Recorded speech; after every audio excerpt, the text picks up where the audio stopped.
Friends, ఇప్పుడే అందిన వార్త. రైతు రుణమాఫీ పైన కొత్త రూల్ సీఎం రేవంత్ రెడ్డి అంటూ వార్తలు అయితే వినిపిస్తున్నాయండి. ఆ విషయాలు చెప్పడానికి వీడియో చేయడం జరుగుతుంది.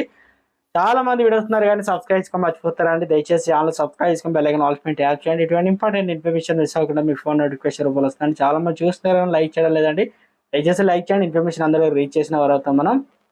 ఎన్నికల సమయంలో ఇచ్చిన హామీలను అమలు చేసే దిశగా రేవంత్ సర్కారు అడుగులు వేస్తుంది. ఈ క్రమంలో రైతులకు ఆర్థిక భారం తగ్గించేందుకు 2 లక్షల వరకు రైతు రుణమాఫీ ఏదైతే చేస్తామని ఎన్నికల సమయంలో కాంగ్రెస్ పార్టీ హామీ ఇచ్చిన విషయం కూడా తెలిసిందే. ఇటీవల తెలంగాణలో అధికారంలోకి వచ్చిన కాంగ్రెస్ పార్టీ రైతులు ఎన్నో ఆశలు పెట్టుకున్నారు. కాగా సీఎం రేవంత్ లోక్సభ ఎన్నికల సమయంలో ప్రచారంలో భాగంగా ఆగస్టు 15 లోపు రైతు రుణమాఫీ చేస్తామని హామీ ఇచ్చారు.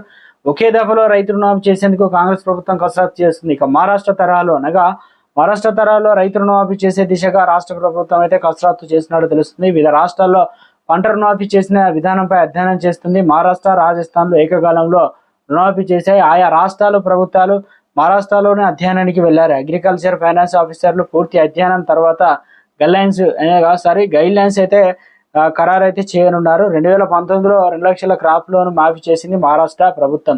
2023 డిసెంబర్ 9 నాటికి రైతులకు ఉన్న రుణమాఫీ అయ్యే అవకాశం ఉన్నట్లు కూడా సమాచారం. రుణమాఫీ వల్ల సర్కారు సుమారు 25,000 కోట్ల నుంచి 30,000 కోట్ల వరకు అయితే భారం అయితే పడబోతుంది.